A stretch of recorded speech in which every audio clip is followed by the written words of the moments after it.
아버지가 갑자기 돌아가시니 황망하기 그지없습니다. 2024년 4월 17일 종교인 모임, 수행법퇴, 평화재단 연구 세미나. 안녕하세요. 서울정토회관의 아침이 밝았습니다. 스님은 새벽 기도와 명상을 마친 후 민족의 화해와 평화를 위한 종교인 모임을 하기 위해 아침 일찍 평화재단으로 향했습니다. 목사님, 신부님, 주교님, 교령님이 모두 도착하자 다 함께 식사하며 모임을 시작했습니다. 식사를 마치고 회의실로 자리를 이동하여 본격적으로 대화를 나누었습니다. 먼저 스님이 얼마 전 부탄을 2번 답사하고 온 모습을 영상으로 함께 보았습니다. 영상이 끝나자 종교인분들은 스님이 하고 있는 부탄 지속 가능한 개발 프로젝트에 대해 많은 관심을 보였습니다. 다들 한마디씩 소감을 이야기했습니다. 스님이 부탄에 가셔서 민생을 챙기는 새마을 운동을 하고 계시네요. 스님은 어릴 적 농촌에서 자란 경험을 정말 유용하게 잘 사용하는 것 같습니다. 농촌에서 고생하며 자란 덕분에 가난한 사람들에게 실질적인 도움을 줄 수 있는 것 같아요. 그냥 돈만 지원해 주는 것이 아니라 함께 화덕을 만들고 연기를 집 밖으로 빼고 공사를 같이 하고 산속을 답사하고 이런 모습 자체가 현지 주민들에게 큰 활력을 불어넣어 줄 것 같습니다. 아무나 흉내낼 수가 없는 활동 같아요. 그러자 스님이 웃으며 말했습니다. 맞습니다. 저는 수행하는 사람인데 집 짓는 게 뭐가 중요하겠어요. 부처님은 나무 밑에서 자고 살았는데요. 천막을 쳐놓고 살아도 된다고 생각하거든요. 그러나 주민들이 집이 필요하다고 하니까 집 짓는 활동을 통해서 활기를 불어넣어 주려고 하는 겁니다. 젊은이들은 외국으로 빠져나가고 주민들은 자꾸 정부에 뭔가를 해달라고 요청만 하고 정부는 예산이 부족하고 이렇게 부탄이 지금 침체되어 있거든요. 그래서 제가 정부 관계자들에게 주민들에게 지원해주는 것만이 중요한 게 아니라 주민들과 함께하는 것이 중요하다고 계속 말하고 있습니다.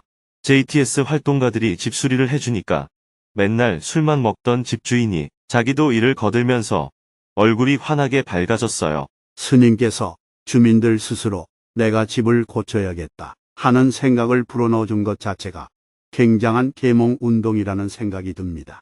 부탄의 답사를 다녀온 이야기를 가볍게 나눈 후 지난 4월 10일 총선 결과에 대한 이야기를 나누었습니다.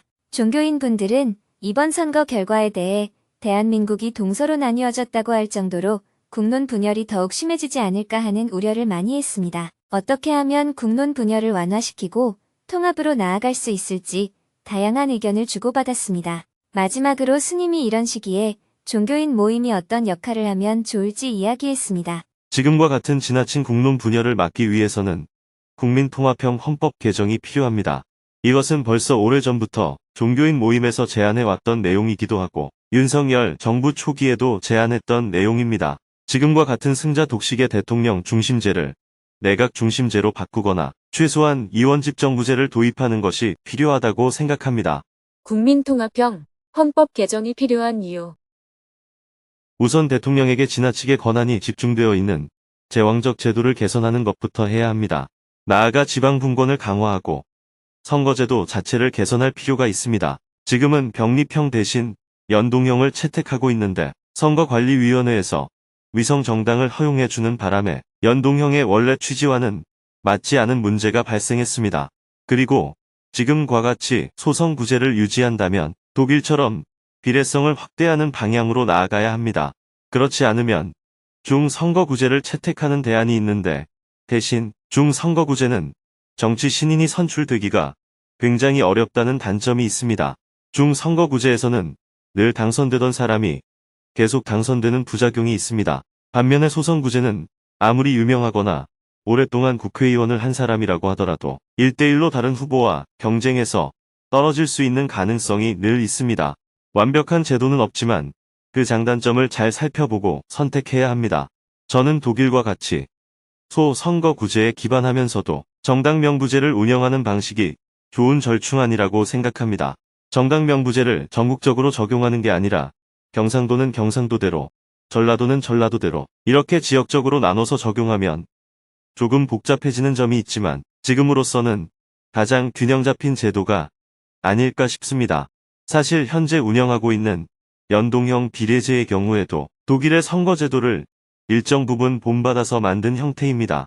그래서 잘만 운영하면 장점이 많은데 위성정당을 허용한 선관위에서 판단을 잘못했다고 보여집니다. 위성정당을 하지 못하도록 결정을 내렸어야 그 취지를 충분히 살릴 수 있는데 누가 봐도 악용될 소지가 있는 위성정당을 합법으로 허용하는 바람에 지금은 좋은 제도가 죽도 밥도 안 되는 상황에 놓였습니다. 선거제도는 가능하면 사표가 적은 방향이 좋습니다. 지금과 같은 선거제도에서는 한 표라도 더 얻으면 그 사람이 당선되고 나머지 절반 가까운 표들은 아무런 의미가 없게 됩니다. 이때 당선자에게 가지 않은 표로 나타난 민의를 반영하는 시스템을 구축해야 합니다. 그리고 새로 집권하면 이전 정부에서 했던 걸 다 무시하고 새로 판을 짜는 게 아니라 외교와 안보는 큰 틀에서 중심을 잡아서 이어나가고 그 외 세부적인 정책은 집권 정당에 따라 특징을 달리하는 정도로 해야 합니다. 이러한 방향에서 국민통합형 헌법 개정이 필요합니다. 종교인 모임에서는 오래전부터 이 방향으로 나아가야 한다고 뜻을 모았는데 막상 지속적으로 추진하지 못한 점이 있습니다. 그동안 이를 반영할 수 있는 기회가 없었던 점도 있지만 이제는 우리가 그 공간을 만들어 가야 합니다. 앞으로는 더 적극적으로 국민통합형 헌법 개정과 선거법 개정을 제안하고 추진해 나갈 필요가 있습니다. 그래서 6월 13일에 개최하는 국민대법회는 한반도 평화, 국민통합, 국가의 지속적 발전 이렇게 세 가지를 중심 주제로 하여 진행할 예정입니다. 네, 저희도 그렇게 생각합니다. 스님의 제안에 종교인분들도 모두 동의했습니다. 우리가 대통령제를 유지하더라도 이번 총선과 같이 다수당이 야당이 되면 국무총리를 야당에서 추천하여 임명하도록 하는 것이 맞습니다. 즉, 행정은 국민의 다수당이 하도록 하고 대통령은 국가 안보와 외교를 담당하는 것이 지금의 민의를 반영하는 것입니다. 대통령과 의회 권력이 각자 담당한 바를 맡는 일종의 이원집정부제 형태를 취해야 합니다. 그렇지 않으면 완전히 내각제로 바꾸는 방안도 있습니다. 어떤 방향으로든 개선이 필요한 상황입니다. 그렇지 않고 지금처럼 계속 가면 야당이 다수당이 되어도 대통령이 계속해서 거부권을 행사하거나 힘으로 밀어붙여서 실제로는 다수당이 할 수 있는 게 매우 제한적이게 됩니다. 지난 2년이 그랬으니까요. 선거로 드러난 민심을 반영하는 방법. 이번 총선 결과를 보면 현 정부의 안보 정책에 우선 제동이 걸린 상황입니다. 앞으로 미국의 정치적 상황이 어떻게 흘러가는지 지켜봐야겠지만 남북 문제만 생각할 때 만약 트럼프 후보가 당선되면 남북 문제는 전향적으로 바뀔 가능성이 높습니다. 우리가 미국 측에 여러 가지 제안을 하는 것도 필요하지만 한국에서는 누구보다 대통령이 나서는 것이 가장 좋습니다. 박근혜 대통령 때도 남북 문제를 해결해서 역사에 남는 업적을 이루어보면 어떻겠느냐고 제안을 했었는데 이렇다 할 성과가 없었습니다. 현재 윤석열 대통령도 만약 남북 문제를 전향적으로 해결하는 데에 기여한다면 평가가 달라질 수 있습니다. 만약 이번에 헌법 개정을 한다면 제7공화국이 되는데 시간이 지나면 소소한 건 다 잊히고 결국 제7공화국의 포문을 누가 열었느냐 하는 것으로 역사적 평가를 받게 될 거예요. 만약 헌법 개정을 하는 것과 함께 초당적으로 국민 통합을 위한 정치를 하게 되면 오히려 현재의 어려운 국면을 전환할 수 있을 겁니다. 하지만 과연 그렇게 할 수 있느냐 하는 문제겠죠. 한반도 평화와 국가 발전을 위해서는 지금 무엇이 필요한지 2시간 동안 대화를 나눈 후 9시가 넘어서 모임을 마쳤습니다. 스님은 종교인분들을 배웅한 후 수행법회 생방송을 하기 위해 정토회관으로 이동했습니다. 오전 10시부터는 정토회 회원들이 모두 화상회의 방에 입장한 가운데 수행법회 생방송을 시작했습니다. 대중이 삼배의 예로 법문을 청하자 스님이 인사말을 했습니다. 저는 지속 가능한 개발을 목표로 현재 부탄에 거주하는 주민들의 생활을 개선하고 생산 활동을 지원하며 교육과 의료를 지원하기 위해 지난 일주일간 부탄을 답사하고 왔습니다. 올해는 몇 곳을 지정해 시범 사업을 진행하고 내년에는 이를 본보기로 하여 한 주 전체를 대상으로 지속 가능한 개발을 실행할 계획입니다. 잠깐 답사 영상을 함께 보고 대화 나누겠습니다. 이어서 지난주에 스님이 부탄을 답사하고 온 모습을 영상으로 함께 보았습니다. 재미있어 보이죠? 몸은 피곤하고 고단하지만 즐거운 마음으로 새로운 일을 개척하고 있습니다. 이번 일요일에는 전문가들과 함께 다시 부탄으로 가서 일주일간 답사를 할 계획입니다. 우리들의 작은 정성이 그들에게는 큰 힘이 됩니다. 우리들의 작은 관심이 그들에게는 큰 격려가 됩니다. 오지에서 세상과 격리되어 살아가는 사람들을 우리가 알아주는 것은 그들이 내가 이 세상에 살고 있다. 나도 참 소중한 존재구나 하는 것을 확인하게 해주는 역할을 합니다. 그러니 앞으로도 지속적인 관심을 가져주시기 바랍니다. 이어서 사전에 질문을 신청한 분들과 대화를 나누었습니다. 3명이 손들기 버튼을 누르고 스님에게 질문을 했습니다. 1시간 동안 증문즉서를 한 후 11시가 넘어서 생방송을 마쳤습니다. 방송실을 나온 스님은 점심 식사를 하고 다시 평화재단으로 이동했습니다. 오후 1시부터는 평화재단 정기연구 세미나에 참석했습니다. 이번 달 세미나 주제는 대한민국 과학기술 강국으로 가는 길입니다. 서강대 명예교수 이덕환 님이 주제 발표를 해주었습니다. 이덕환 교수님은 대한민국의 과학기술 강국으로의 도약이 단순히 선택이 아니라 필수적인 목표임을 강조하며 현재의 과학기술 정책과 교육 현황에 대해 깊이 있게 분석해 주었습니다. 교수님은 현재 한국이 과학기술에 막대한 비용을 투자함에도 불구하고 그 효율성과 관리에 상당한 문제가 있다고 지적했습니다. 기초교육부터 고등교육에 이르는 과학교육의 현황을 검토하면서 현재의 교육 시스템이 과학기술 강국으로의 비전을 충분히 지원하지 못하고 있다고 비판했습니다. 또 과학에 대한 대중의 인식이 오해와 두려움에 기반을 두고 있으며 이는 소통의 부재에서 기인한 문제로 분석했습니다. 이를 극복하기 위해서는 과학과 대중 사이의 소통을 강화해야 하며 과학 연구 및 개발을 더 잘 지원할 수 있도록 정책을 개선해야 한다고 주장했습니다. 그리고 과학기술의 가치를 이해하고 평가할 수 있는 사회적 분위기 조성도 중요하다고 짚었습니다. 마지막으로 과학기술의 발전이 기술적 성취를 넘어 사회적, 경제적 번영의 필수적인 요소라는 점을 강조하면서 교육, 정책, 사회 전반의 변화가 필요하다고 주장했습니다. 2시간 동안 발제를 듣고 곧바로 토론을 했습니다. 참가자들은 과학기술 연구 예산의 부적절한 분배와 정부의 부적절한 예산 관리, 과학기술계의 한계를 극복하는 방법에 대해 대화를 나누었습니다. 마지막으로 평화재단 이사장인 스님이 닿는 말씀을 했습니다. 교수님의 강의를 잘 들었습니다. 한국의 발전에 대한 긍정적인 시각과 더불어 다양한 문제점을 비판적으로 지적해 주셔서 많은 도움이 되었습니다. 우리나라는 서구에 비해 근대화가 늦었기 때문에 모방하는 과정이 필요했습니다. 지난 100년간의 교육이 대부분 서구를 모방해 왔다고 생각합니다.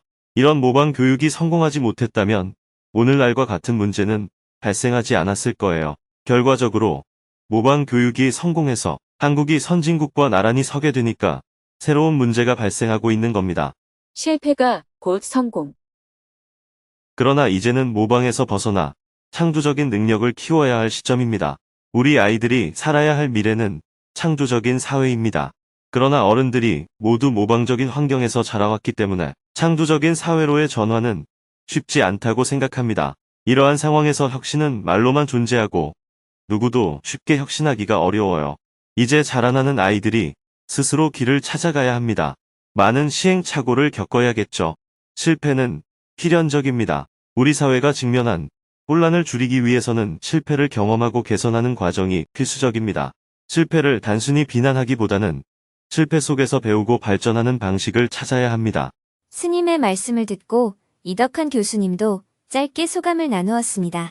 네, 스님의 말씀에 전적으로 동의합니다. 우리 아이들이 더 높은 곳에 올라서 세상을 멀리 볼 수 있도록 하는 교육이 필요합니다. 우리는 이제 남을 모방하는 성공을 넘어 어려운 사람들을 위해 과학기술 지식을 적극적으로 나누어야 합니다. 우리 자신만을 위한 노력보다는 함께 잘 사는 미래를 위한 노력이 필요합니다. 그런 노력을 평화재단이 앞장서서 해주시면 좋겠습니다. 오늘 저에게도 아주 좋은 기회였습니다. 초청해주셔서 감사드립니다.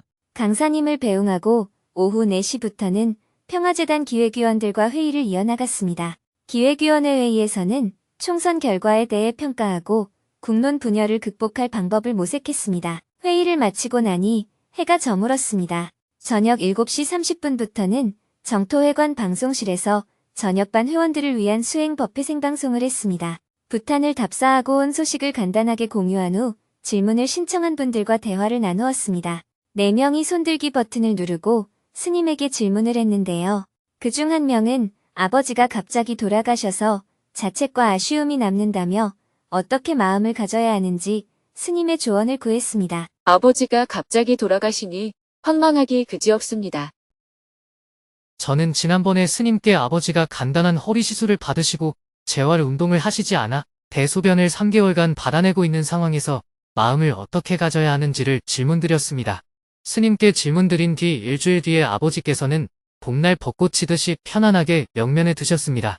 그때 스님께서 아버지가 살아계신 것만으로도 감사하고 제가 할 수 있는 만큼만 해도 크게 문제없다고 말씀해 주셔서 마음이 편해지고 가벼워졌습니다. 그러나 갑자기 돌아가시니 자식된 마음으로 황망하기 그지없습니다. 아직도 아버지께 좀 더 잘해드리지 못한 것에 대한 자책과 아쉬움이 남아있습니다. 앞으로 어떻게 마음을 갖고 살아가야 할까요? 일주일밖에 못 사실 분이었는데 만약 운동을 시켜드렸으면 얼마나 무엇을 할 수 있었을까요? 우리의 생각이 그만큼 짧은 겁니다. 아버지에 대해 고민이 되어 질문을 했는데 그러고 나서 1년을 더 살게 될지, 2년을 더 살게 될지, 하루를 더 살게 될지 우리는 알지 못합니다.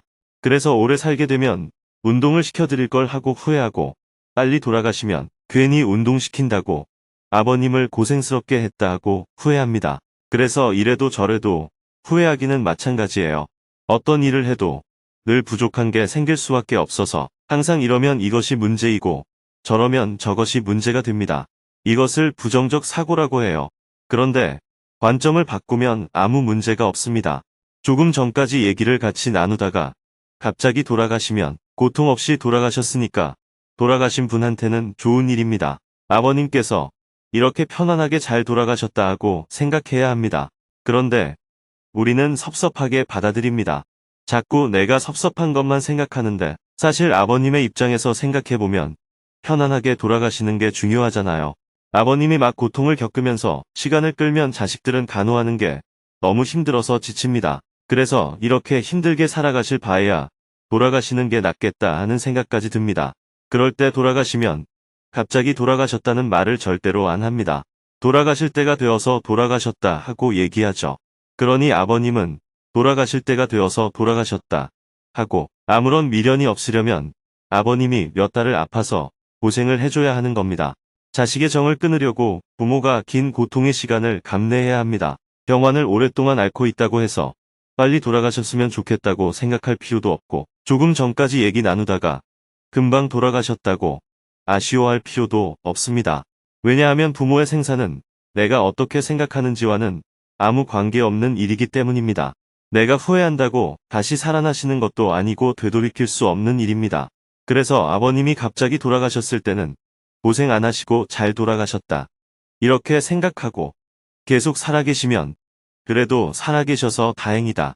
이렇게 생각해야 합니다. 지금은 아버님이 갑자기 돌아가신 상황이니까 이렇게 생각해보세요. 그동안 고생하고 사셨는데 이렇게 편안하게 돌아가셨으니 참 잘 됐습니다. 아버님, 이제 편안하게 가십시오. 자식이 똥오줌 받아내는 것에 미안해할 일도 없고 얼마나 좋습니까? 이렇게 항상 일어난 일을 긍정적으로 보는 자세가 필요합니다. 아버님을 좀 편안하게 해드렸으면 좋았을 텐데 하고 아쉬워할 수는 있는데 그런다고 해결되는 것은 아무것도 없습니다. 나만 괴로울 뿐이죠. 저한테 질문한 덕분에 아버님이 마음 편안하신 대로 두자고 마음을 냈고 좋은 마음을 쓰니까 아버님도 그래, 안녕 하고 잘 가셨잖아요. 그래서 지금은 아버님도 편안하게 가셨고 질문자도 참 잘했다고 정리를 하는 게 필요합니다. 이미 지나가 버린 일을 붙잡고 이랬으면 좋았을 텐데 하고 바라는 것은 아무 의미가 없는 어리석은 행위입니다. 이미 일어나 버린 일은 받아들이는 게 중요합니다. 예를 들어 길을 가다가 넘어져서 컵에 물을 반쯤 쏟았어요. 안 넘어졌으면 안 쏟았을 거 아니야. 하거나 절반이나 쏟다니 하고 후회한다고 해서 쏟아진 물이 다시 담기지는 않습니다. 절반을 쏟았으면 넘어졌는데 그래도 절반이라도 남아서 다행이다. 이렇게 생각하는 것이 일어난 일은 똑같지만 나한테 더 좋습니다. 계단을 내려오다 다리가 하나 부러졌다면 기도해도 소용없네. 이렇게 생각하지 말고 기도했더니 한 다리만 부러졌네. 한 발로라도 걸을 수 있어. 참 다행이다. 이렇게 생각하는 게 낫습니다. 이미 일어나버린 일을 긍정적으로 받아들일 때 인생이 행복해집니다. 부탄에 가서 잠도 못 자고 죽을 고생을 했다고 생각하는 것보다는 아무도 못 가본 곳에 가서 새로운 경험을 했다고 생각하는 것이 덜 피곤하고 스트레스도 안 받습니다. 그런데 이 상황을 불평하기 시작하면 몸도 아파지고 온갖 괴로움이 생겨요. 앞으로 인생이 어떻게 될지 모르는데 이걸 계기로 해서 항상 지금이 좋음을 알아야 합니다. 아이가 공부를 안 한다고 야단을 쳤는데 만약 아이가 교통사고로 갑자기 죽게 되면 얼마나 후회가 됩니까? 우리는 한치 앞을 못 봅니다. 그렇기 때문에 아이가 오늘 저녁에 죽는다 하더라도 후회가 없게 행동해야 합니다. 부부지간에도 마찬가지이고 사람들과의 관계에서도 마찬가지입니다. 이게 마지막이라고 생각하면 내가 어떻게 할까? 이런 관점을 갖는다면 우리는 항상 지금 좋음을 유지할 수 있습니다. 감사합니다. 지나간 일에 연연해하지 않고 지금 일어난 일을 긍정적으로 받아들이겠습니다. 아직 부족한 제 자신을 깨달을 수 있어서 좋은 시간이었던 것 같습니다. 꾸준히 수행 정진하겠습니다. 계속해서 질문들이 이어졌습니다. 대화를 마치고 나니 밤 9시가 넘었습니다. 오늘도 긴 하루였습니다. 내일은 오전에 북한 전문가들과 조찬 모임을 하고 오후에는 SBS 방송국 공개홀에서 TV 프로그램 좋은 아침에 출연하여 부천 이모신날 특집편 녹화를 하고 저녁에는 인도의 싱크탱크 관계자들이 정토사회문화회관을 방문하여 함께 대화를 나눌 예정입니다.